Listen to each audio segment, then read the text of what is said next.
सकते हैं, वो अपने रूटीन लैंग्वेज में आ जाएगा, अच्छे से समझ पाए। बहुत ऐसे जिसको हिंदी भी समझ में नहीं आ रही है, इंग्लिश भी समझ में नहीं आती, तो लैंग्वेज कभी कभी तो ये हमारी बात है। चलिए सर क्लोज, थोड़ा क्लोज, यस यस थोड़ा क्लोज, बस सर राजा जी थोड़ा क्लोज हो जाइए। यस मैम आप भी, मैम आप भी डोली मैम थोड़ा सा, हाँ भाई जी okay. Start. First of all, introduce the guests and then we will proceed. ये आज के हमारे गेस्ट हैं DJ notorious, DJ Lipi. They both are good friends और इंडस्ट्री के काफ़ी जाने माने नाम है। आप सवाल जवाब कर सकते हो। डोली मैम साथ बोलिए ना।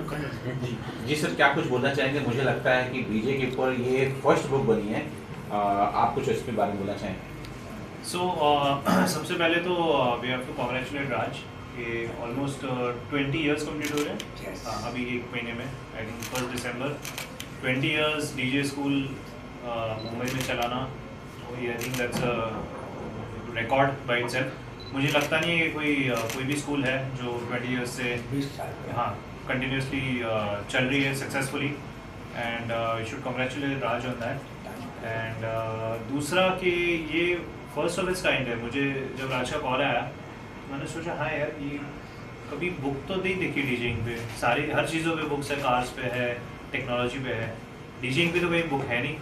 तो डीजेइंग पे कोर्सेज है but where is the literature on that. So इन्होंने मुझे बताया कि हम लॉन्च कर रहे हैं, तो मैंने बोला this is a very good idea, क्योंकि आजकल क्या है इंटरनेट पे और व्हाट्सएप यूनिवर्सिटी का ज़माना है, कोई भी कुछ भी डाल देता है and people believe that's true. So एक गाइड आ गई है फॉर्मल, और राज जैसे ट्यूटर और डीजे इंस्टीट्यूट जैसी नामी इंस्टीट्यूट ने ये गाइड बनाई है, तो this will be helping all the upcoming DJs and guide them to a better future in the DJ business. जी ma'am. I've got nothing to say. I echo exactly what he said, and he's covered ऐसे everything. नहीं चलते हैं, ऐसे तो नहीं चलते हैं। No, but seriously, this is really very good, and I had not expected something like this, and I'm looking forward to reading this. And yeah, thank हमारा you so much. भी रिवीजन हो जाएगा पढ़ के। सर कुछ अगर बता सके कि बहुत लोग को तो डीजे के बारे में नहीं पता, जैसे गाने होते हैं, सैड सॉन्ग होते हैं, रोमांटिक सॉन्ग होते हैं, क्या डीजे के अंदर भी कुछ वैराइटीज होती हैं अलग अलग? डेफिनेटली बहुत सारे जॉनर्स होते हैं, एंड अगर आप बॉलीवुड में ही देखो तो लाइक यू सेड रोमांटिक है, डांस नंबर्स है, बॉलीवुड में पंजाबी है, रेट्रो है, there is a lot in fact, and a good school like you know this will be able to guide you कौन सा जॉनर है, किसके साथ क्या मिक्स करना चाहिए, आपका कैसा फ्लो होना चाहिए, what should be the audio game, and how you to take things forward. Sir आप बता सके कि जो लड़के इस फील्ड के अंदर ये आर्ट्स है अपना कैरियर बनाना चाहते हैं, तो उनको किस चीज़ें से दूर होना चाहिए? क्योंकि सबसे पहले तो हम ये जानते हैं कुछ लड़के इसलिए आते हैं कि हमको क्लब में एंट्री हो जाए, और थोड़ा सा आप कुछ बता सो सकें? आई थिंक सबसे इम्पोर्टेंट है कि म्यूज़िक से प्यार होना बहुत ज़रूरी है, क्योंकि आप 24 घंटे म्यूज़िक के साथ ही रहोगे, ठीक है। और इस लाइन में आना मतलब सिर्फ ग्लैमर नहीं है, ग्लैमर लोग तो इन्जॉय कर रहे हैं, हम तो काम करने आ रहे हैं ना, तो हमें हमारे काम पे फोकस करना है, म्यूज़िक पे फोकस करना है, प्रैक्टिस करनी है, क्राउड रीड करना है, और अच्छा जैसे कोई भी नाइट क्लब में जाएंगे आप, बार टेंडर होगा तो अच्छा आपको ड्रिंक बना के देगा, या जो स्टाफ है वो आपको अच्छी सर्विस देगा। तो एज अ डीजे ऑल्सो आपका गोल ये होना चाहिए कि आप अच्छा म्यूज़िक बजाए, you are there to serve people, आप अपनी मस्ती के लिए नहीं आ रहे हो। तो जो भी ज्वाइन कर रहे हैं वो थोड़ा ठीक है, थोड़ी मस्ती चलती है 10-20%, तो 80% सीरियस काम करना ज़रूरी है इस लाइन में। सर आप कुछ बताना चाहेंगे बुक को लेके, थोड़ा सा खुलासा करें? डेफिनेटली ये बुक बनाने का मोटिव यही है कि हर कोई डीजेइंग को सीरियसली ले और अपनी भाषा में समझ सके, ठीक है, क्योंकि जो इंटरनेट पे सारी जो इन्फॉर्मेशन मिलती है मेरे हिसाब से सब सही नहीं है। लोगों ने शॉर्टकट बना दिया है, डीजेइंग कोई शॉर्टकट नहीं है। ये कोई ग्लैमर इंडस्ट्री है, लेकिन ग्लैमर के नज़रिए से आप देख रहे हो तो आप डीजे नहीं हो।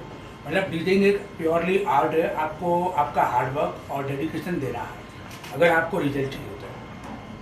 और ये ओवरनाइट कोई चीज़ नहीं होती है कि मैं 4 दिन में डीजे बन गया, क्योंकि मैंने खुद ने 25 ईयर्स स्पेंड करा हुआ। मैंने भी बहुत लो लेवल से लेके आज बड़ी चीज़ अगर मैं देख रहा हूँ तो ये सारी चीज़ें मैंने स्टडी करी है कि लोगों को माइंड को रीड करना बहुत इंपॉर्टेंट है। डीजेइंग ऐसे नहीं है कि आप क्लब में आते हो, पार्टी कर रहे हो, लोग नाचने आ रहे हैं, किसी को क्या समझ में आता है, ऐसा नहीं है।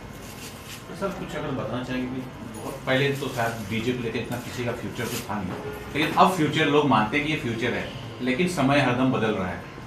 क्या कुछ डीजे के अंदर भी बदलाव होने वाला है, ऐसा कुछ आपका अनुमान भी? उसका सबसे बड़ा एग्जांपल मैं ही हूँ ना। हम हमारी बात कर लेते हैं, बिकॉज मैं गुजराती फैमिली से आता हूँ। मेरे फैमिली में आज तक कोई इससे कोई लेना हम देना सारे नहीं है। गुजराती है भाई, हम तीनों गुजराती हैं। सब बिजनेस फैमिली से, लेकिन हम यहाँ पे आ गए हैं।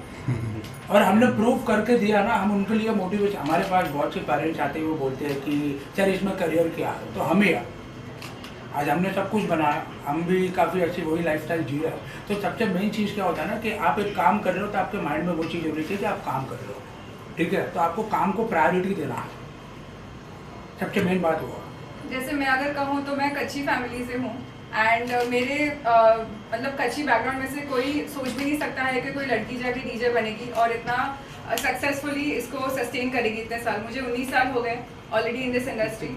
सो मेरे डैडी का साथ था, वो हर बार मेरे साथ आते थे नाइट क्लब, मुझे लेके जाते थे क्योंकि मैं 15 साल की थी। मुझे नाइट क्लब में ऑफिशियली अलाउड भी नहीं था, एंट्री भी नहीं थी, तो वो साथ में आते थे, रहते थे। तो उन्होंने देखा कि इसमें ग्रोथ है and she is doing so good, इसके लिए उन्होंने उसको साथ दिया, बढ़ावा दिया एंड आज मैं अगर यहाँ पे हूँ तो इसका एक एग्जांपल देता हूँ कि जैसे कंटेंट क्रिएशन बोलते हैं ना लोग कि हमें कंटेंट क्रिएटर, डिजिटल क्रिएटर। 5 साल पहले अगर बोला हुआ डिजिटल क्रिएटर कोई करियर है तो लोग हंसते थे, ठीक है। यूट्यूबर है, ठीक है, अभी आपको तो पता ही है, आप सब यूट्यूब देखते हो, तो 5 साल पहले तो हंसते थे, अरे क्या टाइम पास कर रहे हो। गेमर, मुझे पता नहीं है, गेमर लोग गेमिंग करके पैसा कमा रहे हैं, लाखों रुपए कमा रहे हैं। कंटेंट क्रिएटर्स एक पोस्ट का 4 लाख, 5 लाख, 10 लाख ले रहे हैं। ये कोई सोच सकता था क्या 5 साल पहले? नहीं। तो जैसे वो करियर्स भी एडवांस हुए हैं। अभी आप अगर डीजेस को देखेंगे, हर इवेंट, हर पार्टी, हर नाइट क्लब, हर प्राइवेट इवेंट, वेडिंग हो, गणपति हो, नवरात्रि हो, डीजे की तो रिक्वायरमेंट है ही। एक मातम छोड़ के बाकी सब जगह अब तो मुंडन में भी बजा लगे डीजे, बाकी सब में बजता है, उसमें भी बजता होगा शायद। अगर 60-70 साल के ऊपर हो गए बुजुर्ग होते हैं तो बजाते हैं, लोग शौक से बजाते हैं। तो अब तो मतलब काफ़ी एवेन्यूज बढ़ गए हैं डीजे को, एंड आई थिंक अभी एक्सेप्टेबिलिटी हो गई है, यू नो, सोशल मीडिया की वजह से सबको पता है। तो बस यही है। Thank you sir, thank